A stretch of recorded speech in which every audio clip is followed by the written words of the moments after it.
To that, I can. Yeah, I'm ready. Okay. Yesterday, there was a lawsuit filed in response to the pending legislation. There will be undoubtedly additional lawsuits filed against California. The Attorney General has already needed to request emergency funding to pay for the litigation. Do you anticipate needing to come back and ask for additional funding for the litigation? And if so, do you expect that in this normal budget year or budget cycle, or is it going to be an emergency ask?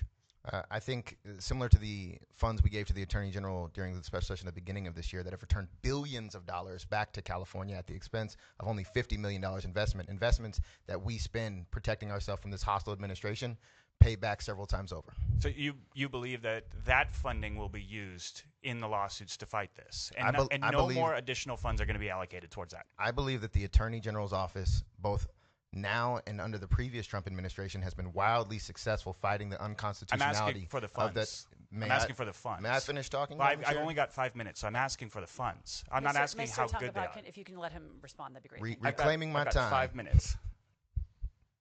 I think we're on the opposite ends. I have to reclaim. I just need the funds portion. Do you believe that there's going to be a budget ask now or later? I believe that any investment we make in the Attorney General's office yields back several times over more resources back to California. I'm not talking about how good they are. I'm talking about, do they need more money?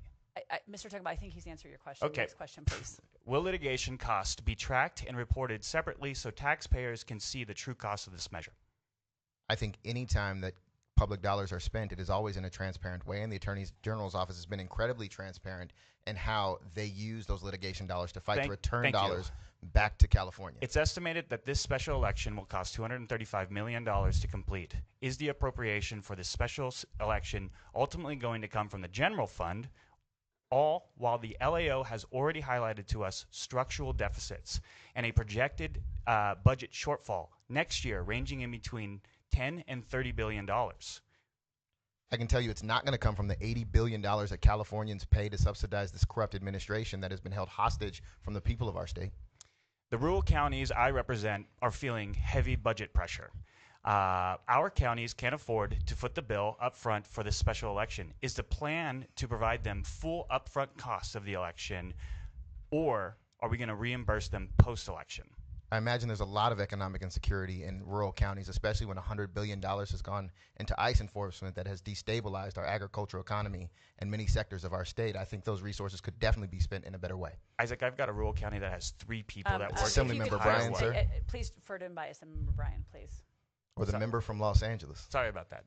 I'm still learning. I know.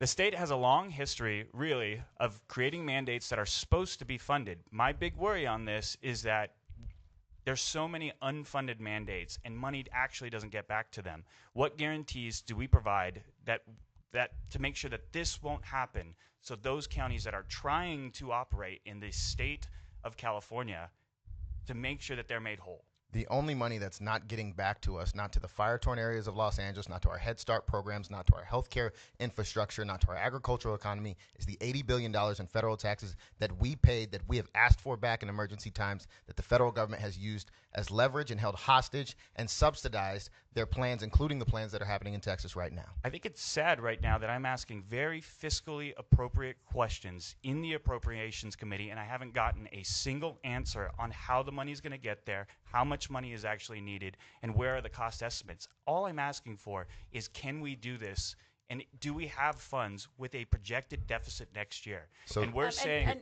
And sorry, we also have Department of Finance here who can weigh in as well. Hmm? Thank you, Madam Chair, and good morning, members. My name is Christian Beltran. I am with the Department of Finance, and thank you, Assemblymember Tanyapa, for the questions.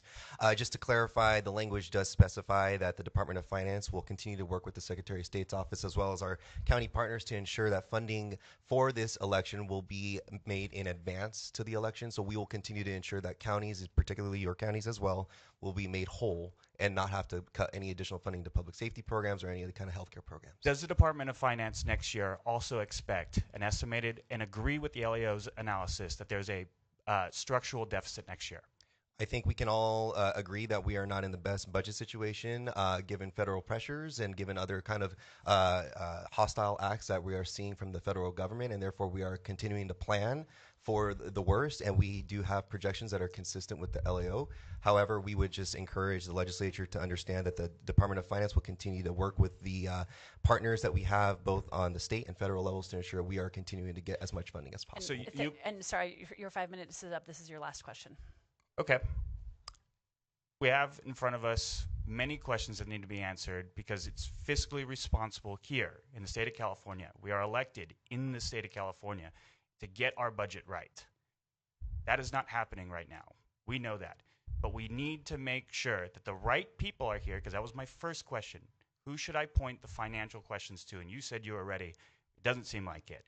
But what we need to know right now is who drew the maps, who got paid, who didn't go on vacation, who is involved in this, and who has a vested interest in all of this money being allocated.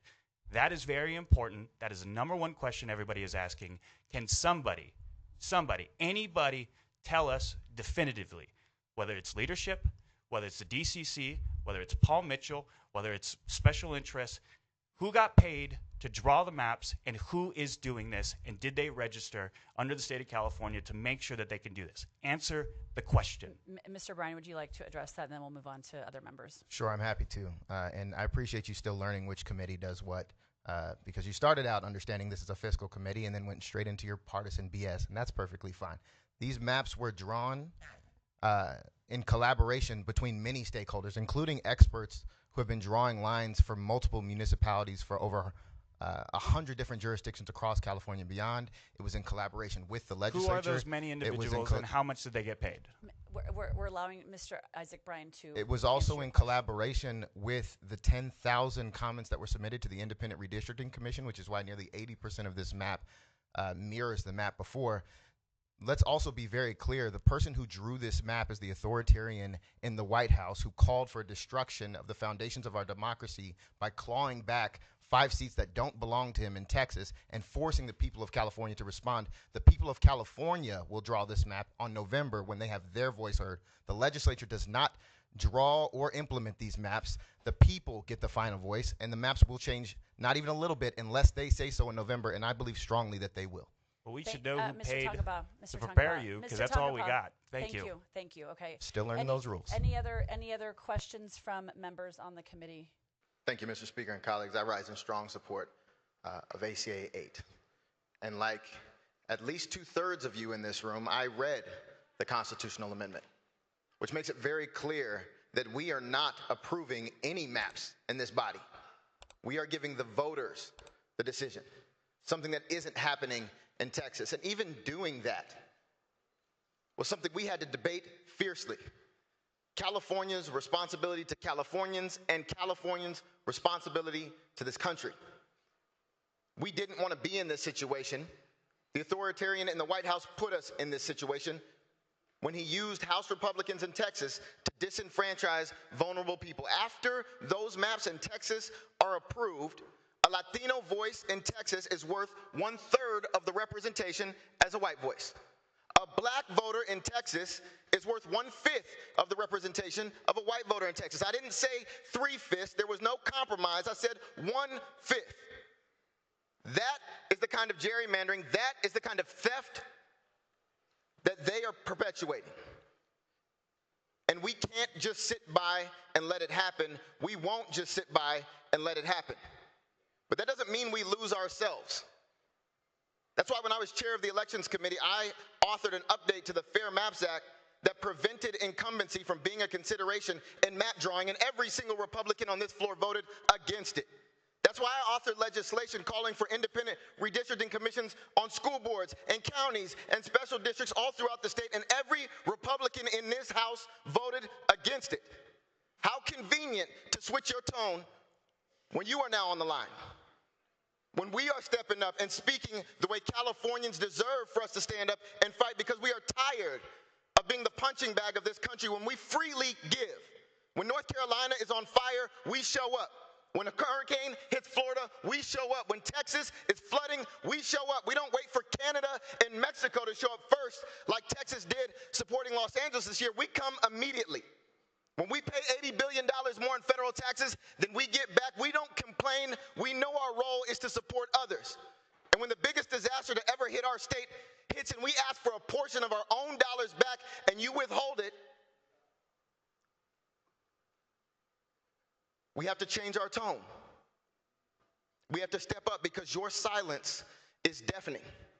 When they took health care and food and veterans assistance and they made it harder for students to go to college and they put trillions of dollars in national debt and you said nothing, that forced us to step into the void. When they held our #1 public university hostage for $1 billion of California tax dollars and you have said nothing, we had to step into that void. You talk about fighting fire with fire and how we shouldn't do that, while simultaneously a member of your own caucus just yesterday asked the Department of Justice and Pam Biondi to investigate us criminally. I took that personally that you didn't say anything. We are not just going to sit by and let our democracy crumble.